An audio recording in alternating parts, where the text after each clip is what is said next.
Students, today I am going to explain you the sixth poem of your book Flamingo, that is Aunt Jennifer's Tigers by Adrienne Rich.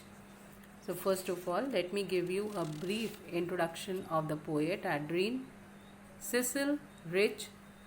Adrienne Cecil Rich was born in the year 1929 and is recognized as one of the country's most distinguished poets who was born in Baltimore, Maryland, USA. She is an American poet, essayist, and feminist, and one of the most widely read and influenced poets of the second half of the 20th century. And she is the recipient of a number of awards, including the 1996 Tanning Award for Mastery in the Art of Poetry, the Lannan Foundation's 1999 Lifetime Achievement Award, the Commonwealth Award in Literature, the National Book Award, etc. Her claims to fame were her feminist ideas and her wide involvement in contemporary women's movement as a poet and theorist. Much of her education was self-education, and she was given to writing and was encouraged by a man in her writing courses to submit her work to Yale Younger Poets. And she has published 19 volumes of poetry, 3 collection of essays and other writings. And most of her works showcase her concern about the growing number of women in the world being oppressed and marginalized. And she has tried to explore the inner feelings of a woman who is living under the dominance of men. So now let me tell you about the poem, a brief introduction of the poem. What is the poem about basically?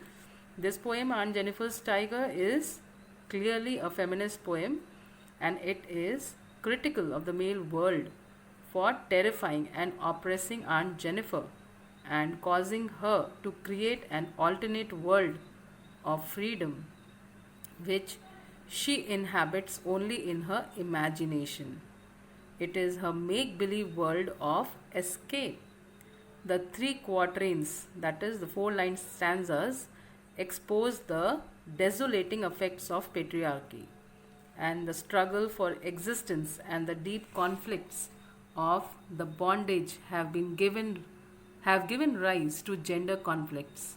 Aunt Jennifer in the poem is totally victimized and the absent uncle represented only by his wedding band, and he is all dominant and a figure of oppression as highlighted in the poem. The first stanza of the poem highlights Aunt Jennifer's fears, the second her implied slavery, and third her ordeals in life. And through the poem, the poet highlights the struggles, injustices, and oppressions of an apparently upper middle class woman who can express her desire for freedom only in her art. The poem is a mystified tragedy, for we do not know what terrors Aunt Jennifer had to live with. Tortured and terrorized by the male dominated world, Aunt Jennifer recoils within and seeks solace in her embroidery art, which is a means of escape for her as well as compensation for the loss of individual freedom. So this was about the poem. What is the poem about? And now the theme. What is the basic theme of this poem? The poem is clearly a feminist poem, as I told you, and it revolves around the theme of male chauvinism and gender conflicts. The theme of the victimization of the women by their male counterparts has been starkly brought about in the poem, making it a forceful expression of the evils of patriarchy, that is male domination. Aunt Jennifer is totally victimized and suffers the oppression of her male counterpart, even though He's not mentioned or he's absent in the whole poem, and she is never able to liberate herself from the oppression of custom and law. Aunt Jennifer thus creates for herself an alternate world of freedom, the one which she can inhabit only in her imagination. So, this was about the theme of the poem. Now, let's see to the poem. The very first stanza of the poem says, Aunt Jennifer's tigers prance upon a screen, bright topaz denizens of a world of green. They do not fear the men beneath the tree, they pace in sleek chivalric certainty. So here, first of all, I will tell you the meaning of all the hard words. In the first line, prance means to move quickly with exaggerated steps. Second line, topaz means a bright yellowish brown color, which refers to the color of the tigers. Denizens, inhabitants or residents, and beneath means below or directly under. Next word, sleek, in the last line means elegant, stylish or streamlined, and chivalric means gallant, honorable and brave.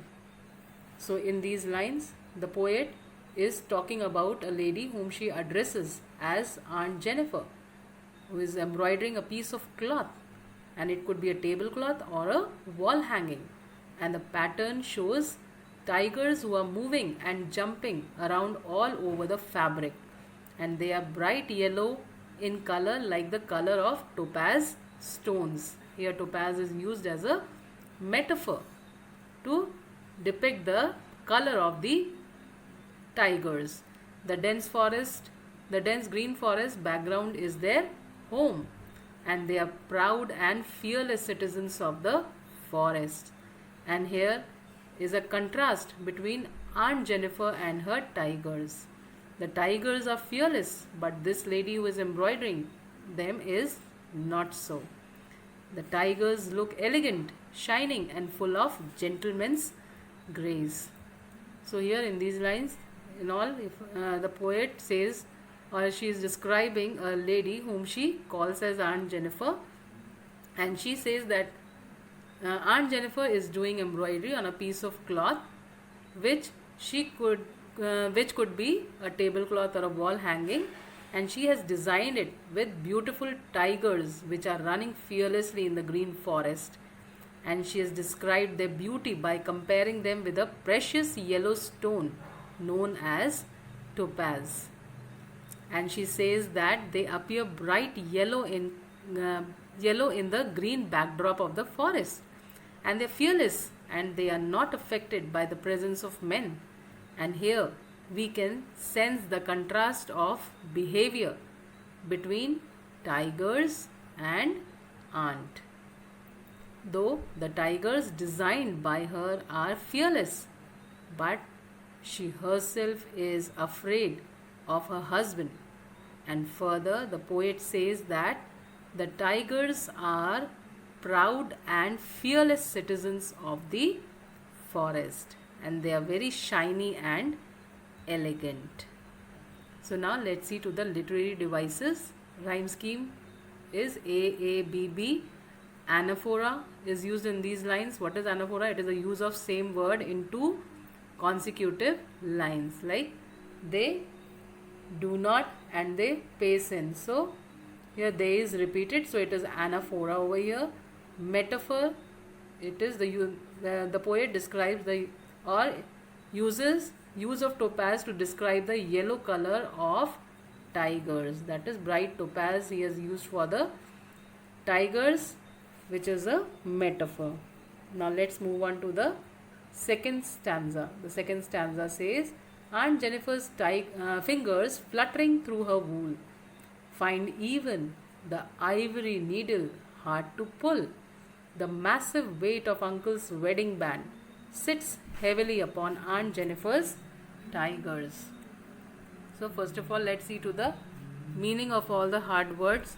Here, fluttering means moving about or behaving in an agitated, aimless manner. Massive is very large or heavy.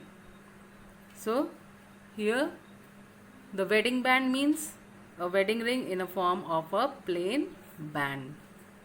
So, in these lines, the poet says that the lady's fingers are trembling with the fear of her husband and she is pursuing her hobby in her free time, but probably she is still afraid of her husband who could scold her. And her fingers are so tired of working endlessly all her life, and the needle is so heavy for her to pull out the cloth. And the words uncle's wedding band, as the band was bought by her husband, so it is his till today. And the lady is dependent on her husband and she is still burdened by the weight of the ring. Here weight means the encirclement or trapping that has fallen upon her by getting married to him, and she has been burdened by the obligations of married life and has become the man's property, and she has been living a demanding life due to which she has worn out in her old age. So we can say that here the poetess describes the fear of Aunt Jennifer's towards her husband, and she says that while she is doing embroidery, her fingers are shaking with fear of her husband, and her husband doesn't approve of her hobby of embroidery, and therefore she trembles while she is embroidering the piece of cloth, and it has become difficult for her to pull her needle up and down. Then she describes the wedding ring which was given by uncle to Aunt Jennifer on their wedding day, and she says that it is a kind of burden for her to wear this ring, and she has been tortured by her husband so much that the wedding ring, which could have been a beautiful gift for her, seems like a burden to her, and she has faced so many difficulties in her married life that the little ring is described as a heavy band on her trembling fingers. This means that the ring is associated with some bad experiences in the form of torture she has faced because of her husband's dominating behavior. So now let's see to the literary devices which have been used in these lines. The first, let's see to the rhyme scheme. What is the rhyme scheme of this stanza? It is AABB, and the literary device that is used in this stanza is alliteration, that is the repetition of consonant. So here F sound is repeated in the words like finger fluttering. So alliteration has been used in this stanza. Now let's move on to the third stanza. The third stanza says, when aunt is dead, her terrified hands will lie still, ringed with ordeals she was mastered by. The tigers in the panel that she made will go on prancing, proud and unafraid. So now first let's see to the meaning of the hard words here. Mastered means managed or controlled. Ordeals means severe or testing experiences, and prancing, I told you, to move quickly with exaggerated steps. So here in these lines the poet says that her wish to live, Aunt Jennifer's wish to live a free, fearless life, and life is indicated by her choice of designs, that is she has embroidered the tigers, and it shows her innermost desire of being strong, fearless, which has been overpowered by her husband, and probably her ordeal will end upon her death, and her frightened shaking fingers will be put to rest, but still even after death the ring shall remain on her hand, and that is her husband's rule over her is not yet over, and after her death her desire of freedom and fearlessness shall remain alive in these tigers which she has embroidered. So in these lines we can say that the poet says that one can easily sense aunt's desire for freedom and fearlessness through her design of tigers. And further she says that it is not possible for aunt to achieve this freedom during her lifetime, and she will attain it only after her death. But here also the irony of her life is that still she will be tied up with the shackles in the form of her husband's wedding ring, and the ring was the sole proof of her tortures which she had faced from her husband. And on the other hand, there are tigers designed by Aunt Jennifer, which will always depict her desire of living a fearless life by jumping proudly and bravely on the piece of cloth. So now let's see to the literary devices. The rhyme scheme of this stanza again is AABB, and the poetic device that is used is alliteration. Here the P is repeated in prancing proud. So again alliteration has been used by the poet in these lines. And now we'll see to the images and symbols that have been used by the poet in all these lines, all the three stanzas. Here the tiger is as is used as a symbol. It is a symbol of terror and oppression which perpetrated on women like Aunt Jennifer in this male dominant world, and it also symbolizes the freedom of spirit which Aunt Jennifer dreams of but is never able to achieve. Next is bright topaz. Here the bright yellowish brown color of the tiger skin is mentioned by the word topaz. Now the image of fluttering wool highlights the extensive oppression of women.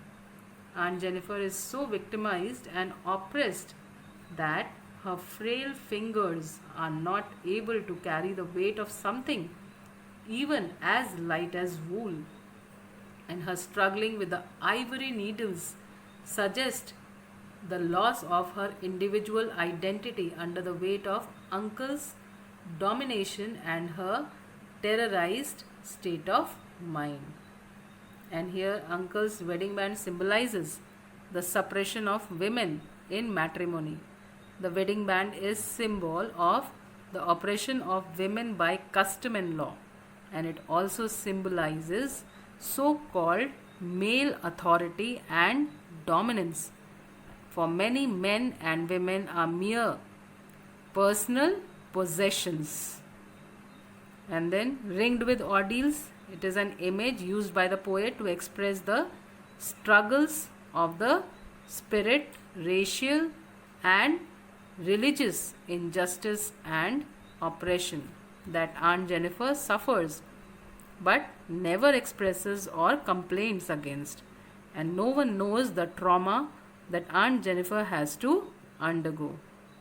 Then the repetition of Aunt Jennifer and tigers creates a horrifying ambience of the oppressor and the oppressed. The theme of male chauvinism runs throughout the poem, creating a fearsome atmosphere of tigers on the prowl for a prey.